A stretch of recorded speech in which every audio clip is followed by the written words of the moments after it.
Welcome to The Explainer.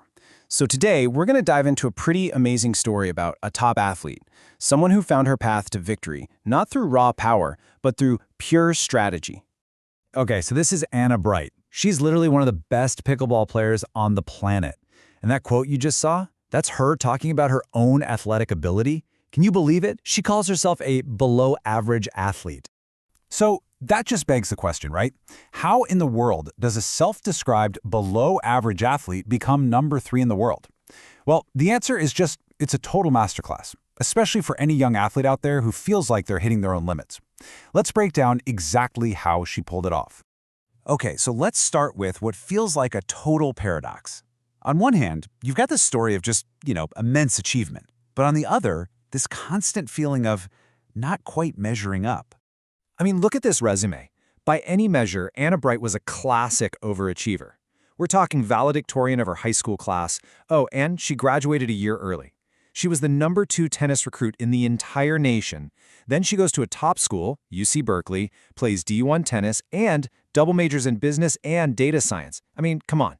It really seemed like she excelled at absolutely everything. But here's the thing. In the super competitive world of elite college tennis, she felt like she'd hit a wall. A physical ceiling. When she'd line up for speed and agility tests against other top D1 players, she was consistently one of the slower ones. And this wasn't just in her head. She knew deep down that when it came to that raw, explosive athleticism, she just wasn't at the very top. She could feel that her time in tennis was coming to an end. So, with that chapter closing, she decided to do something completely different, a challenge that had absolutely nothing to do with a court, a racket, or a ball. So what did she do?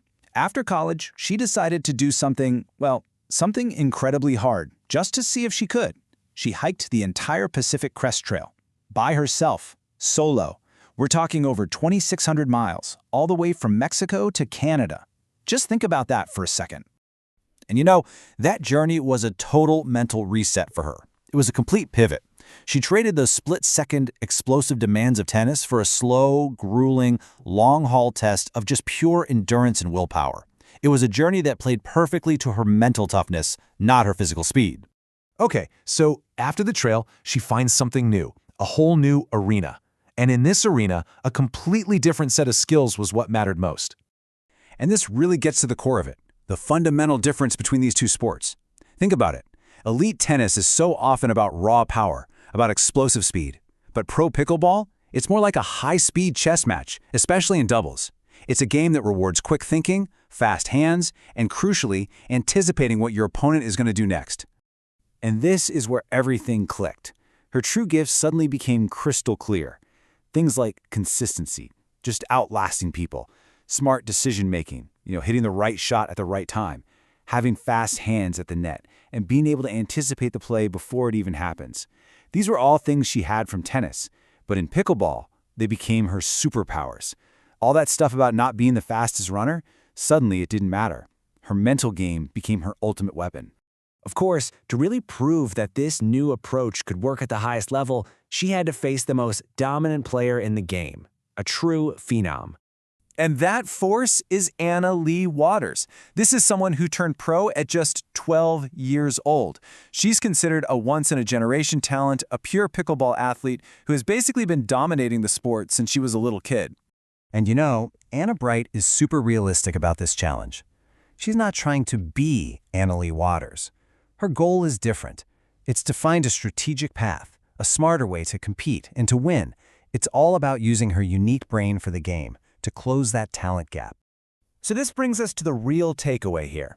Anna Bright's story is basically a playbook, a powerful one for any athlete out there who feels like they've hit a wall or a ceiling. Because here's the thing, and this is so important, she didn't just magically become a faster, stronger athlete. That's not what happened. Instead, she found a better game for her specific kind of athletic mind. She didn't have to change her core skills. She just changed the arena where those skills could really shine.